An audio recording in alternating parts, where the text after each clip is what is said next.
Guten Abend miteinander und herzlich willkommen bei Puls. Heute beschäftigen uns diese Themen. Unnötige Behandlungen. Eine Liste soll helfen, nutzlose Medizin aus den Schweizer Praxen zu verbannen. Diabetes. Wie manche die Krankheit allein mit eisernem Willen in den Griff bekommen. Parkinson. Mit den Jahren helfen Medikamente immer weniger gegen die heimtückische Krankheit. Nur eine kurze Röhre, um ein Bild von der Wirbelsäule zu machen. Der Magnetresonanztomograff ist sehr beliebt bei der Diagnosestellung von Rückenbeschwerden. Aber seit Längerem zeigen Studien wie die hier, gerade jetzt bei unspezifischen Rückenschmerzen machen die bildgebenden Verfahren häufig gar keinen Sinn. Sie generieren einen Haufen Kosten, nicht selten wird unnötig operiert und das ist nur ein Beispiel. Schweizer Ärzte haben jetzt zum ersten Mal eine Liste veröffentlicht mit den häufigsten unnötigen Interventionen. Letzten Mittwoch in Genf war es soweit. Am Kongress der Gesellschaft für allgemeine innere Medizin kritisieren Schweizer Ärzte ihr eigenes Handeln. Die Kampagne heißt Smarter Medicine. Ihr Kernstück eine Top-5-Liste, was Ärzte oft verschreiben, obwohl es Patienten selten hilft. Neben Diagnosebildern bei Rückenschmerzen sind dies das PSA-Screening gegen Prostatakrebs, Antibiotika gegen Erkältungen, Lungenröntgen vor jeder OP und Langzeittherapien mit Protonenpumpenblockern.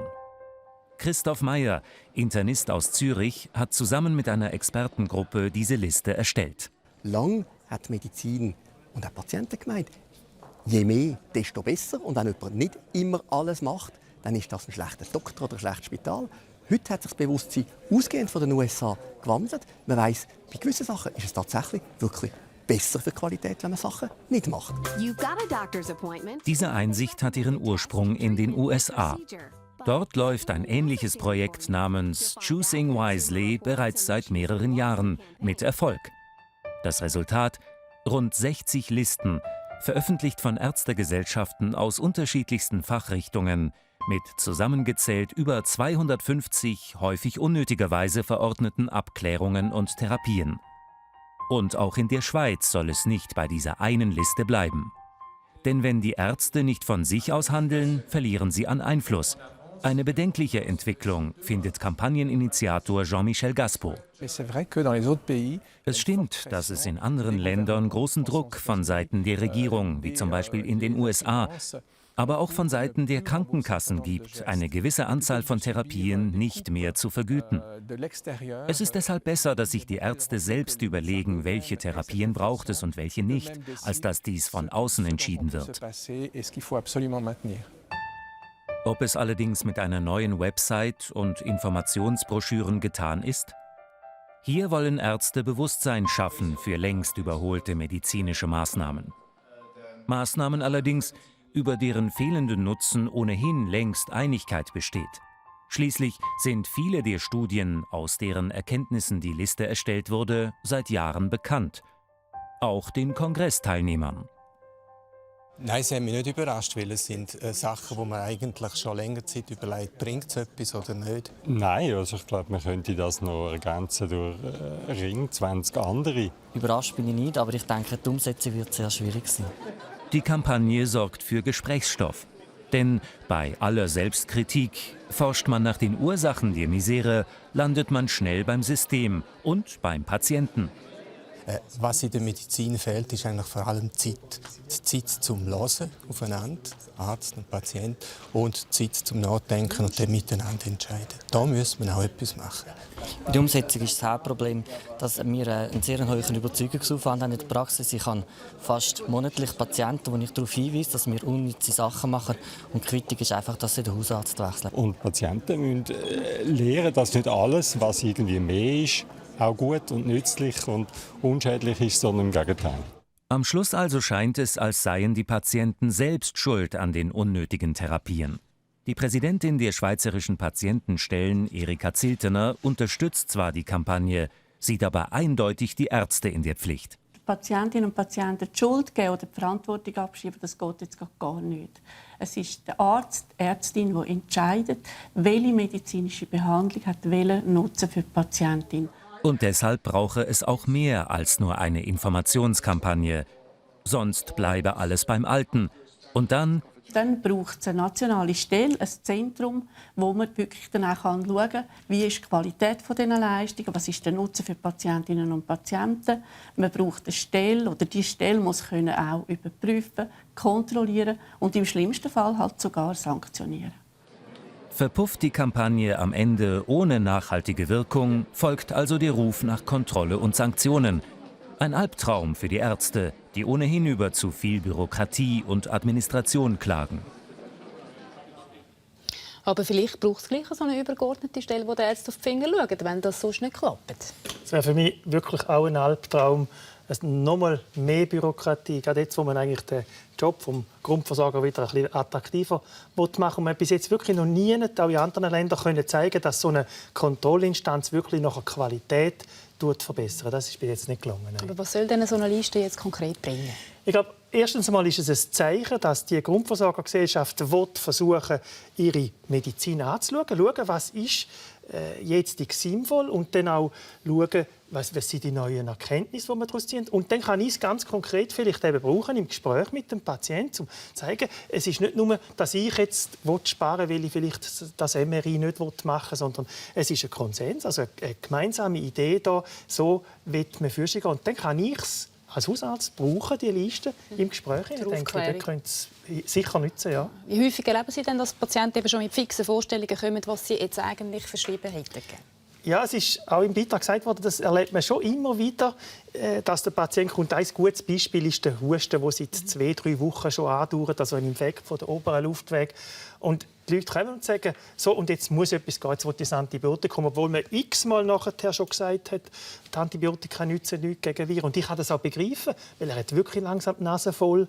Und das andere gute Beispiel ist natürlich das Rückenweh. Da gehört der Patient von allen Seiten her. So, jetzt, also nach 3 Wochen sollte man endlich wissen, was los ist. Aber da bestehen Sie jetzt beispielsweise dann drauf, auch wenn der Patient irgendwie anderer Meinung ist. Sind Sie dann da mutig und sagen, nein? Ich versuche nicht quasi meinen Willen durchzusetzen, sondern den Patienten nachher zu überzeugen, dass es eigentlich eben auch Risiken hat, wenn man zu früh abklären, vielleicht eben zu früh operiert wird und dass sie miteinander nachher einen Weg finden, wo beide einigermaßen zufrieden können sein mit dem, was man entscheidet. Das ist der Arzt, der Erfahrene, oder, der dann eigentlich entscheidet. Ja, schlussendlich muss er für seine Arbeit, seine Verantwortung schon übernehmen. Aber ich glaube, es ist wichtig, und das ist auch gesagt worden, ins Gespräch mit dem Patienten. Und für das müssen wir Zeit haben, dass wir mit dem Patienten reden und einen Weg finden. Und ich glaube, da kann einem diese Liste schon helfen, für dann auch Sachen wirklich zu hinterfragen. Also ich finde es gut. Gut. Danke, Thomas Kissling. Und jetzt zu einem Thema, das bereits 500.000 Menschen in der Schweiz betrifft und sich zunehmend zu einer Volkskrankheit entwickelt. Diabetes oder, wie man landläufig sagt, Zuckerkrankheit. Bei einem Diabetiker ist die Produktion des Bauchspeicheldrüsenhormon Insulin gestört. Das Insulin, in dieser Grafik grün dargestellt, öffnet dem Zucker normalerweise den Weg in die Zellen. Bei Diabetikern wirkt das Insulin zu wenig oder gar nicht. Das Resultat: die Zuckerwerte schwanken und sind zu hoch. Die sogenannten Typ-1-Diabetiker leben meistens schon als Kind mit dieser Krankheit. Sie müssen dann lebenslänglich Insulin spritzen. Die meisten aber, nämlich 90%, sind von Diabetes Typ 2 betroffen, der sich erst später im Leben entwickelt. Lang ohne Beschwerden, dass man es erst nach Jahren merkt. Durch das geht dann aber wertvolle Behandlungszeit verloren, was Spuren hinterlässt. Rolf Haldemann in seinem Element. Der gelernte Bootsbauer bastelt in seiner Freizeit leidenschaftlich gerne an den Details seiner Schiffsmodelle. Rolf Haldemann ist 56. Sein halbes Leben lang leidet er schon an Diabetes. Auf den ersten Blick sieht man ihm nichts an. Auffällig sind die klobigen Schuhe. Sogar drinnen muss er sie immer tragen. Sie sollen seine Füße vor Verletzungen schützen. Wieso, zeigt der Termin bei der Fußkontrolle. Die kleine Wunde am großen Zeh ist eine Folge seiner Krankheit. Die Wunde plagt Rolf Haldemann schon fast ein Jahr. Zum ersten Mal ist die Ärztin mit dem Zeh zufrieden. Das hat sich einfach erheblich verbessert, wenn man jetzt das Bild im Vergleich zum letzten Oktober anschaut, wie groß und aufgequollen das so alles gewesen ist. Schlecht heilende Wunden als Resultat der schlechten Durchblutung, typisch bei Diabetikern. Nicht immer ist Rolf Haldemann glimpflich davon gekommen. Am linken Fuß musste ihm vor ein paar Jahren der mittlere Zeh abgenommen werden. Damals hatte sich eine Wunde stark infiziert und den Knochen angegriffen. Zudem zerstören die zu hohen Zuckerwerte auf Dauer die Nerven in Füßen und Beinen. Das heißt, der Fuß kann dem Gehirn nicht mehr sagen, dass er eine Druckstelle hat, dass die Schuhe zu eng sind, dass er eine Blase hat. Ich würde Sie bitten, die Augen zuzumachen und mir zu sagen, wann Sie etwas spüren. Rolf Haldemann spürt nichts. Gefühllose Füße, ein Problem, das er aus seinem Alltag nur zu gut kennt. Bei der Arbeit ist mal eine Schraube am Boden gelegen, ich bin in die Schraube reingestanden, habe das nicht gemerkt. Und am Abend, als ich die Schuhe ausziehen wollte, ist einfach der Schuh nicht weggekommen. Und die Frau gefragt, was da los ist, und dann hat sie gesagt, ich habe Schrauben unten dran. Dann haben wir die Schrauben rausgenommen. Und dann war der ganze Socken, der Schuh, alles rot, voll Blut. Durchblutungsstörungen und Nervenschäden. Diabetiker leiden viel häufiger daran als der Rest der Bevölkerung. Folge davon: 3 von 4 Amputationen betreffen Diabetiker. Hohe Blutzuckerwerte können aber noch zu weiteren Langzeitschäden führen. An der Netzhaut der Augen zum Beispiel. Im schlimmsten Fall führt die Krankheit zur Erblindung. Einer von 4 Blinden ist Diabetiker. Und eine von 3 Personen mit Nierenschäden an der Dialyse ist zuckerkrank. Auch das Risiko für Herzinfarkt und Schlaganfall ist erhöht. So wie viele hat auch Rolf Haldemann den Diabetes jahrzehntelang unterschätzt. Bei mir ist das so übergekommen, respektive ich auch so hören, es tut nicht weh. Im Nachhinein, wenn ich dann zumal von Anfang an gewusst habe, wie schmerzhaft das ist und was alles für Nachteile hat mit den Augen und alles zusammen, dann hätte ich sehr wahrscheinlich besser geschaut. Trotz allen Folgen, der richtige Umgang mit Diabetes fällt Rolf Haldemann immer noch schwer. Mit der nötigen Disziplin hapert's bis heute. Das zeigen seine schwankenden Zuckerwerte. Wenn man alleine ist, geht das mit der Disziplin vom Spritzen. Und wenn man einfach so in der Gemeinschaft ist und dann heißt so, jetzt gehen wir schnell essen und dann muss man noch ins Auto säckeln oder weiss der Teufel woher, Insulin und alles holen, Blutzucker machen, dann vergisst man es halben oder sagt, ja, mache ich es dann nachher und dann bleibt man hocken und dann ist es halt schon wieder zu spät. Und das Schlimmste der ganzen Sache ist, man ist eigentlich selber die Schuld. Man hätte es besser machen können. Mit den Spätfolgen hat Rolf Haldemann gelernt zu leben, zwangsläufig. Die Vergrößerungslupe hilft ihm, die Details seiner Modellboote zu erkennen, denn der Diabetes hat bereits seine Augen angegriffen.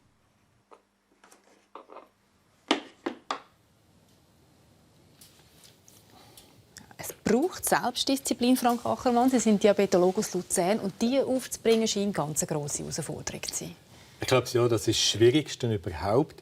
Man muss unterscheiden, wenn man gar nicht spürt, ob es sich wirklich lohnt, all den Aufwand zu treiben, den ein Diabetiker hat. Das heisst, ein bisschen einfach gesagt, er muss sich überlegen, will ich mit 75 im Pflegeheim sein und kommen meine Enkel mich besuchen, oder will ich mit 75 mit den Enkeln spazieren und spielen und machen. Es braucht die Idee und den Wunsch, ich will etwas gewinnen. Und wenn man das hat, kommt man es auch über. Es braucht den Willen. Wie lange dauert es denn jetzt erfahrungsgemäß, dass es eben so, dass man an dem Punkt ist wie der Herr Haldemann, wo bereits diese Schäden vorhanden sind? Also wenn man den Diabetes diagnostiziert, sind sowieso schon ein paar Jahre vergangen, bis man das wirklich merkt. Und dann geht es 10, 12 Jahre schlechte Einstellung, also wo man sich eben, wie er das sehr schön gesagt hat, nicht Zeit hat, Blutzucker zu messen und halt einfach mal mit den Kollegen isst und nicht den ganz schmalen Grad von Kontrolle einhalten, dann mit 10, 12 Jahren kommen dann die ersten Gefäßschäden an den grossen Gefäßen und auch an den kleinen Gefäßen. Es ist heimtückisch, weil man keine Beschwerde hat, weil man das nicht merkt. Oder? Da können im Schnitt 7 Jahre vergehen, bis die Diagnose gestellt wird, Diabetes. Wer muss denn jetzt besonders sensibilisiert sein, vielleicht sich mal untersuchen lassen, auch wenn er eben nichts merkt? Also das ist sehr wichtig, was Sie sagen. Wenn jemand in der Familie Diabetes hat und vielleicht zum Beispiel leicht übergewichtig ist, dann muss man den Zucker messen. Beim Hausarzt oder bei einem Kollegen, der vielleicht Diabetes hat, muss der Zucker messen nüchtern oder auch nach dem Messen. Also man kann einerseits den Zucker-Diabetes-Diagnose feststellen bei einem nüchternen Blutzucker oder auch nach dem Messen. Und wenn er zwischen 7,8 und 11 ist, dann stimmt irgendetwas nicht. Und dann ist vor allem auch das Gewicht abnehmen, sich bewegen, schon die Lösung. Also bereits 10-, 12-, 15-jährige Jugendliche können oder vor das Problem haben. Genau. Und wann ist wirklich Alarmstufe rot? Bei welchen Beschwerden, wenn man es dann merkt? Also Beschwerden, Durst ist doch ein bisschen das, was ich jetzt weiss, oder? Man hat häufig Durst. Oder man sieht nicht mehr so genau und denkt, ja, das ist, weil ich 45 bin, aber das ist nicht so, sondern weil der Zucker im Auge in den Aussauge verändert, dann sieht man nicht mehr scharf. Müdigkeit, so Abgeschlagenheit, das sind bereits Zeichen, dass eben die Krankheit einen gewissen Fortschritt gemacht hat. Das ist schon nicht mehr der Anfang des Diabetes, das sind schon bereits Probleme des Diabetes. Dann muss man spätestens handeln. Jetzt, Genau. wenn Sie die Heime Fragen haben, heute Abend haben wir Diabetologen bei uns, die Sie bis um 11 Uhr anrufen können auf das Beratungstelefon 0848 00 23 23 oder wenn Sie lieber chatten, srf.ch/puls. Jetzt auch wenn man die Diagnose Diabetes überkommt, das muss nicht zwingend bedeuten, dass dann gerade die schlimmsten Folgen eintreten. Sowieso. Jetzt das Ausmaß von diesen Gefäßen, von diesen Nervenschädigungen hat man weitgehend selber in der Hand. Mit Selbstdisziplin, mit Willen kann man es nämlich durchaus schaffen, den Blutzuckerspiegel in einem gesunden Maß zu behalten. Blutentnahme für die Zuckermessung. Für Walter Lüscher und Franziska Reuss gehört das zum Alltag. Vor 2 Jahren wurde bei beiden ein zu hoher Langzeitblutzucker festgestellt. Diagnose Diabetes. Zur Kontrolle werden die gemessenen Werte peinlich genau notiert. Für Taxifahrer Walter Lüscher hatte die Krankheit unmittelbare Konsequenzen. Weil er Insulin spritzen musste, verboten ihm die Ärzte das Autofahren. Aus Sicherheitsgründen, denn bei einer Unterzuckerung drohen Ohnmachtsanfälle. Das war ein Schock, ja. Und ich bin selbstständig erwerbender Taxichauffeur, oder? Mit einem kleinen Unternehmen. Also können Sie sich vorstellen, 3 Monate nicht Auto fahren heisst 3 Monate nichts arbeiten, 3 Monate nichts verdienen. Also das wäre auch mein Untergang gewesen. Dann gäbe es das Geschäft heute nicht mehr, wenn das so gewesen wäre, oder? Walter Lüscher machte sich finanzielle Sorgen. Für Franziska Reuss waren es die gesundheitlichen Folgen der Krankheit, die ihr Angst machten. Ein totaler Schock. Richtig Schock. Weil ich in der Verwandtschaft Diabetiker gehabt habe und die haben das so viel mitgemacht. Von Fußzeh bis Fuß und ganzen Beinen abmachen. Und der Schwager hat Diabetes 1 und hat so viel mitgemacht und fällt auch oft in den Unterzucker und war schon so oft bewusstlos. Und dadurch habe ich so einen Schock gehabt, dass ich erst mal fix und fertig war. Franziska Reuss änderte ihre Essgewohnheiten, wollte abnehmen. Früher arbeitete sie in der Metzgerei ihres Mannes. Zum Essen gab es meistens währschafte Kost. Seit der Diabetesdiagnose achtet sie ganz genau darauf, was auf den Teller kommt. Gesunde Kost, auf Diabetiker zugeschnitten. Viel Obst und Gemüse, wenig Fett und öfters Fisch statt Fleisch. Für sie ist klar, vor allem das ungesunde Essen ist schuld an ihrem Diabetes. Ja, ich habe zu viel gesündigt. Ich habe sehr viele Gummibärchen gegessen. Am Tag ein Beutel Gummibärchen. Also meistens auf die Nacht, weil ich am Tag keine Zeit hatte. Und eben zwischendurch auch sehr ungesund gelebt. Wie Franziska Reuss kämpft auch Walter Lüscher seit Jahren mit so vielen Kilos. Schon als junger Erwachsener tendierte er zu Übergewicht. Die berufliche Veränderung machte alles noch schlimmer. Dann, als ich von Taxi fahren bin ich am Schluss. Also das meiste, was ich war, war 130 Kilo. Oder? Seine Taktik gegen den Diabetes: ausgedehnte Spaziergänge in militärischem Tempo.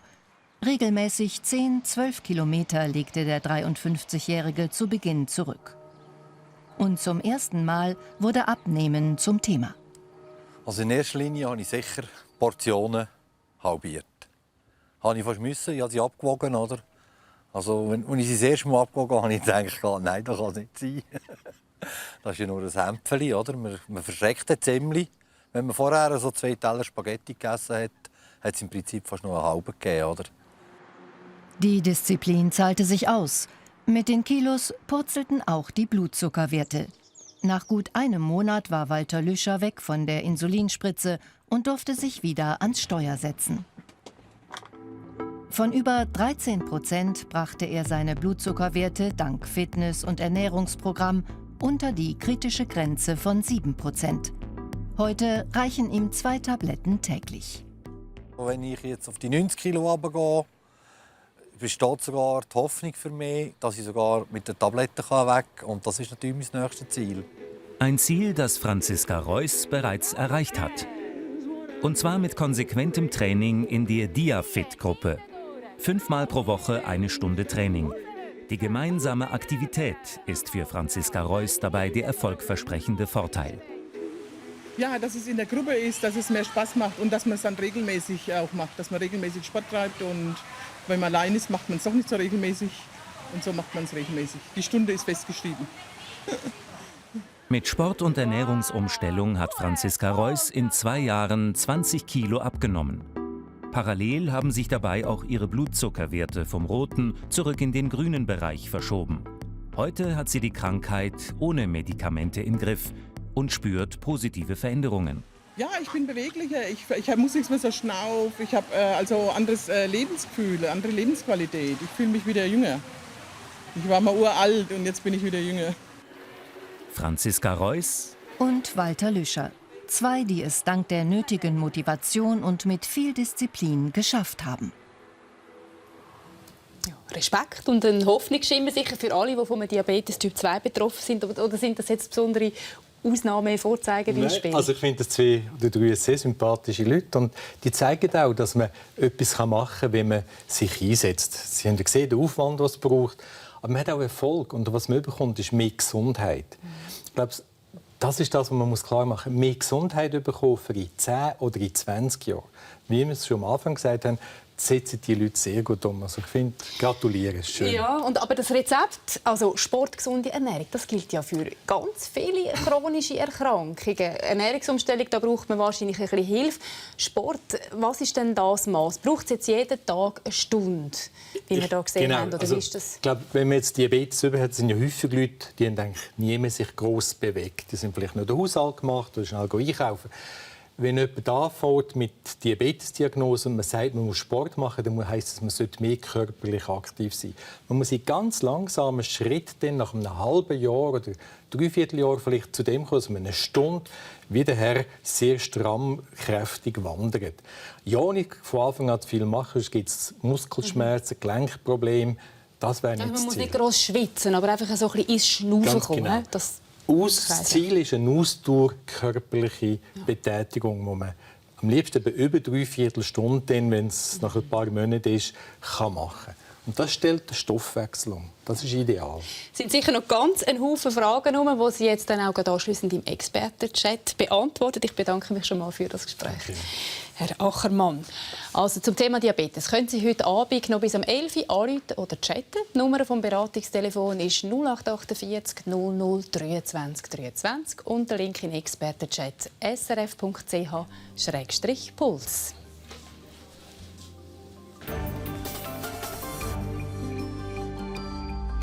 Wann ist man schöner, ohne Bart oder mit? Mit Bart wirkt man schlau und sexy, hieß es bisher. Jetzt zeigt eine australische Studie, nur unter Bartlosen ist der Bärtige der König. Im Test zeigte sich, sahen Frauen in einer Reihe rasierter Männer einen Bärtigen, so gaben sie diesem gute Noten. Sahen die Studienteilnehmerinnen allerdings zuerst eine Reihe bärtiger Männer, bekam vor allem der Glattrasierte gute Noten. Fazit: Will man gefallen, tanzt er am besten aus der Reihe. Computer erkennen Schmerzen anhand von Gesichtszügen besser als Menschen. In einem Versuch mussten Personen ihren Arm in eiskaltes Wasser tauchen. Dann hielten sie ihren Arm in angenehm warmes Wasser und spielten den Schmerz nur vor. Computer konnten in 85% der Fälle echten Schmerz von gespieltem Schmerz unterscheiden. Menschen jedoch nur in der Hälfte der Fälle. Die Forscher führen dies auf kleine Fehler in der Schauspielerei zurück, die dem menschlichen Auge schlicht entgehen, dem Computer hingegen nicht. Nach einem Hirnschlag zählt jede Sekunde. Denn je früher ein Betroffener behandelt wird, desto besser sind die Heilungschancen. Das ist schon lange bekannt. Nun haben Wissenschaftler erstmals ausgerechnet, was Zeit für die Behandlung konkret bedeutet. Sie kamen zum Resultat, jede Minute ohne Behandlung führt zu 2 zusätzlichen Tagen im Krankenhaus. Bei 15 Minuten Verzögerung verlängere sich ein Spitalaufenthalt also um einen ganzen Monat, schreiben die Forscher. Jede Minute zählt. Das bedingt aber auch, dass das Umfeld überhaupt merkt, wenn jemand einen Schlaganfall hat. Und es ist ja nicht immer so, dass die Menschen dann zusammenbrechen und am Boden liegen. Oder? Nein, absolut nicht. Also das ist vielleicht, wenn er eine Halbseitenlähmung hat oder so. Aber je nach Areal, das betroffen ist im Hirn von dem Schlaganfall, können die Symptome völlig anders sein, natürlich. Also auf was schaut man dann? Also wenn man als Angehöriger das Gefühl hat, bei meinem Partner zum Beispiel ist so etwas, dann gibt es den FAST-Test, also Face für Gesicht. Man sagt, kann der Patient lachen oder pfeifen? Das ist die erste Frage. Dann Arms, kann er die Arme so vorheben und oben behalten? Und S für Speech, also reden, tut er verständlich reden? Und wenn eine von diesen Fragen mit Nein beantwortet ist, dann muss man wirklich handeln und sofort nachher Notfallnummern anrufen und gar keine Zeit verlieren. Ja. Gut, danke Ihnen, Thomas Kissling. Und damit zu ganz einem anderen Thema. Parkinson, das ist eine heimtückische Krankheit, die man bis heute noch nicht herausgefunden hat, was eigentlich die Ursache ist. 15'000 Menschen in der Schweiz sind betroffen, müssen sich damit abfinden, dass ihre Nervenzellen, vor allem die im Hirn, immer weniger funktionieren und dass es zwar Medikamente gibt, die bis zu einem gewissen Grad gegen diese Bewegungsstörungen helfen, aber die Krankheit schreitet voran. So erlebt das auch Doris Wieland. Sie war schon vor 9 Jahren bei Puls zu Gast und hat erzählt, wie alles angefangen hat. Am Anfang habe ich beim Laufen den rechten Arm nicht mehr geschwungen. Das haben meine Kinder eigentlich herausgefunden. Und ich hatte über die Schultern Schmerzen. Dank einer Therapie und Medikamenten hat sie dort mal noch arbeiten, trotz dem Parkinson. Sie ist spezialisierte Pflegefachfrau. Und kann trotz ihrer Krankheit eine leitende Stellung einnehmen. Die Energie reicht aber nur für eine 40%-Stelle, verteilt auf mehrere Tage. 9 Jahre später. Doris Wieland schaut sich die alte Pulssendung an. Ihre Arbeitsstelle musste sie vor einigen Jahren aufgeben. Ja, ich habe einfach das Gefühl, es wird nur noch schlechter. Meine Lebensqualität hat extrem abgenommen. Ich würde ja gerne noch so einen Job haben, etwas arbeiten. Und das ist nicht machbar, oder? Weil ich nicht weiss, wann ich blockiert bin oder wann ich beweglich bin. Wir besuchen Doris Wieland und Ehemann Edgar Anfang März in den Skiferien im Berner Oberland. Jetzt vor dem Essen ist Parkinson nur wenig präsent. Doris Wieland kann sich flüssig bewegen.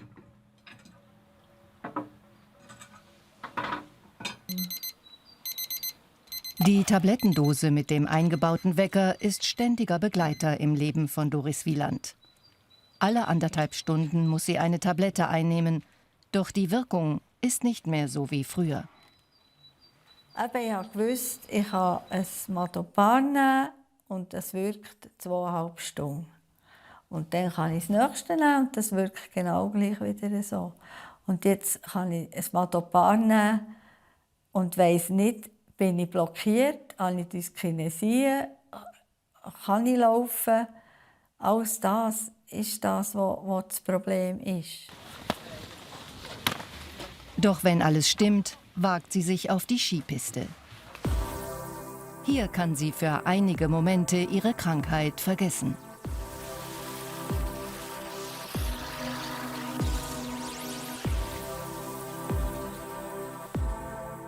Ich glaube, das wäre auch das Schlimmste im Moment, wenn ich nicht mehr Skifahren könnte. Doch auch hier immer Tabletten. In engeren Abständen als üblich. Und trotzdem meldet sich der Parkinson zurück. Sie verliert zunehmend die Kontrolle über ihren Körper.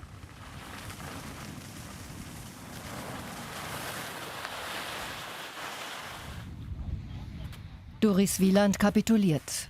Sie muss pausieren. Ich kann meine Bewegungen nicht mehr selber steuern.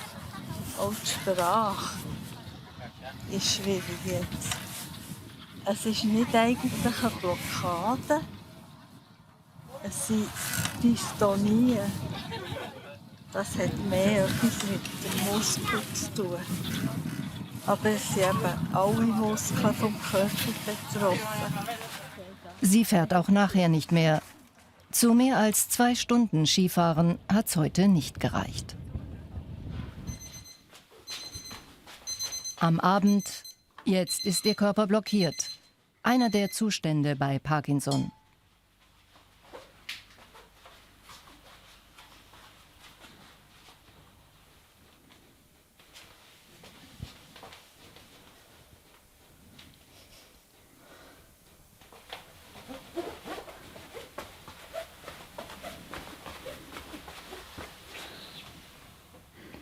Ich kann nur eine Sache auf das Mal machen. Ich kann nicht beide Hände gleich brauchen. Und es ist eben wie wenn ich so gegen Widerstand mich muss bewegen. Ich muss Hilfe haben zum Abziehen am Abend. Ich muss aber auch Hilfe haben am Morgen für mich anzulegen. Und ich denke immer, wenn hört es auf oder wie weit kann ich gehen, dass ich immer mehr Hilfe brauche. Heute Abend bleibt nur noch das Sofa.